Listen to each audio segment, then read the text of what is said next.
नियमित व्यायामाने अनेक रोग टाळता येतात आणि शरीर निरोगी ठेवण्यास मदत होते. व्यायामाने शारीरिकच नव्हे तर मानसिक आरोग्यही उत्तम राहते.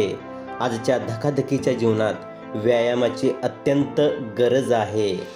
व्यायामाचे फायदे: वजन नियंत्रित राहण्यास मदत होते. शारीरिक क्षमतेमध्ये वाढ होते. नैराश्याचे प्रमाण कमी होते. उत्साह वाढतो. शरीर पिळदार बनते. रोगप्रतिकार क्षमता वाढते. स्नायू मजबूत होतात.